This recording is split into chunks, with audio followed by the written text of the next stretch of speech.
Today I did something that I very, very rarely do for a few reasons. I went thrifting for records at a flea market. I'll tell you all about it. Stay tuned.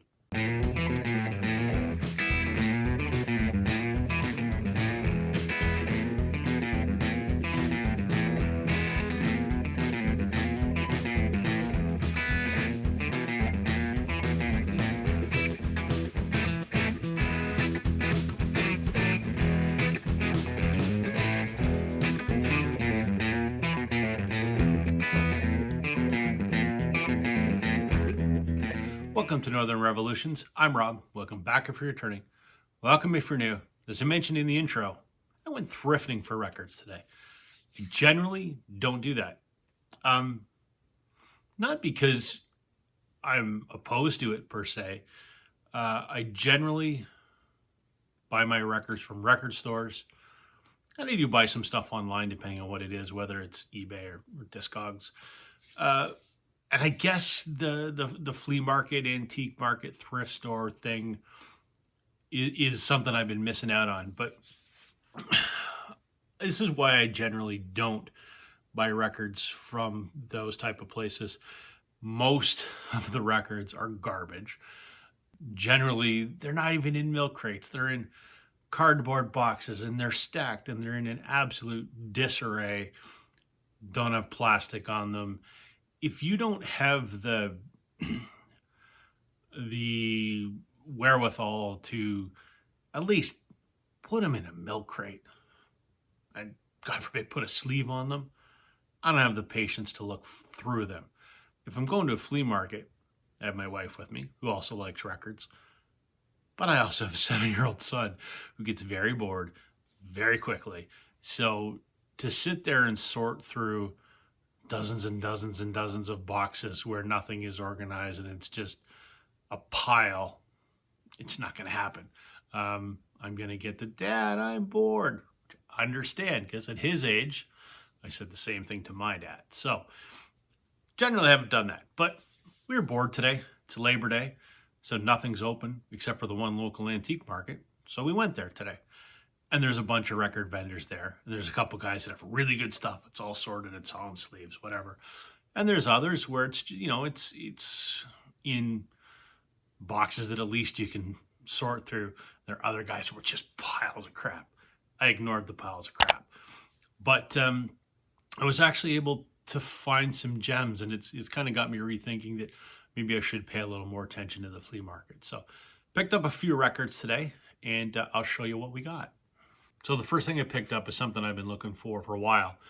Actually, since I did a video with Chris Prophy and Brian from Embryonic Robot, when we paid some tribute to Gordon Lightfoot after his passing. Gord's Gold is really an essential Gordon Lightfoot album. It was his hits up to 1975 when this was released.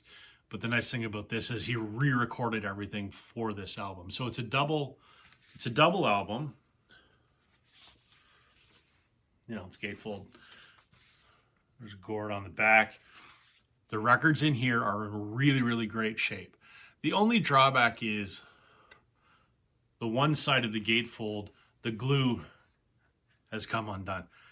I can repair that easily enough. Goes in the sleeve anyway, so it's not the end of the world, but the records themselves are in great shape. So I picked this up for 15 bucks. It's in really good shape. There's hardly, except for at the bottom here, there's hardly any ring wear. The records look virtually unplayed. Good deal for 15 bucks. Great early hits on here. The Canadian Railroad Trilogy, Early Morning Rain, Sundown, Rainy Day People, If You Could Read My Mind, Carefree Highway. There's a ton of songs in here. Just a fantastic.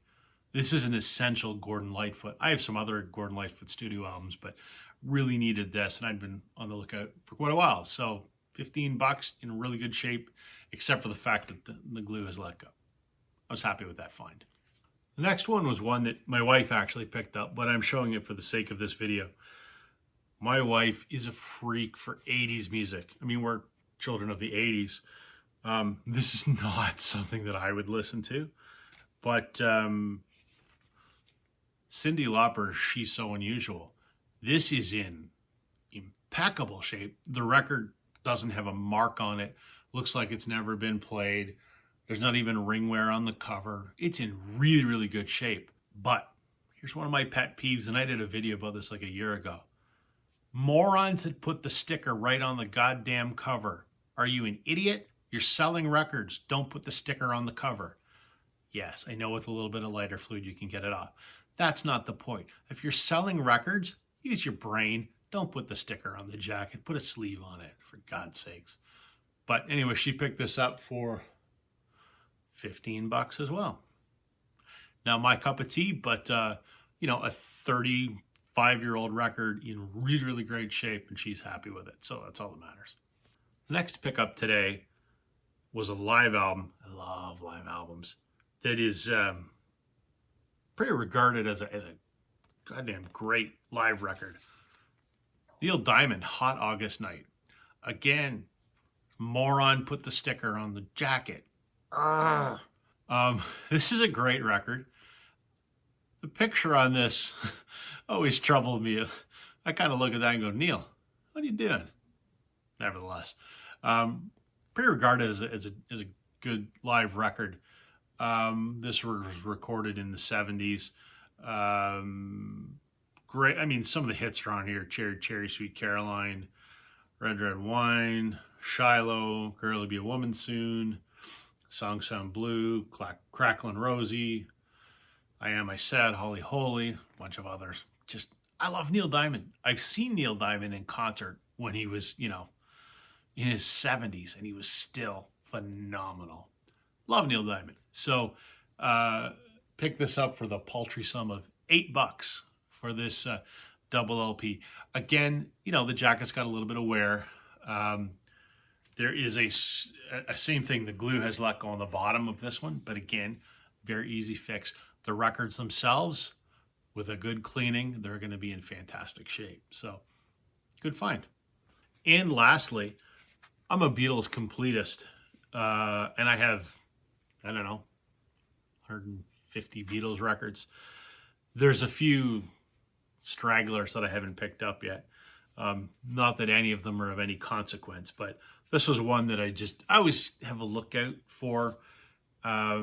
I often see it, but not at a cheap price because I don't want to pay anything for it because that's crap. Beatles Rock and Roll Music Volume 2. This is the companion to Rock and Roll Music Volume 1. So these were basically a 1980 repackaging of a compilation that EMI put out in 76. This came out in 80. The original compilation, 28 songs, double LP, it was the one that's got that silver colored jacket. It's kind of 50s nostalgia kind of thing. The Beatles hated it because they're like, we're from the 60s, not the 50s. They thought it made them look cheap. The tapes used for this are not very good. George Martin redid all the mixes for this compilation, but EMI rejected them. So they used these crappy masters. But I had volume 1 and I needed volume 2. I still don't have the 2 LP silver jacket one, but I needed this, and this was like $10. So Canadian pressing, like my volume 1. So I just needed it to round out. They put out some shitty compilations in the 70s and early 80s, and this is one of them, but I needed it to round out the collection. So there you go, folks. It's just a few finds today at the antique market. I think I really need to reevaluate that. I should visit those a little more frequently and actually pay attention to the records.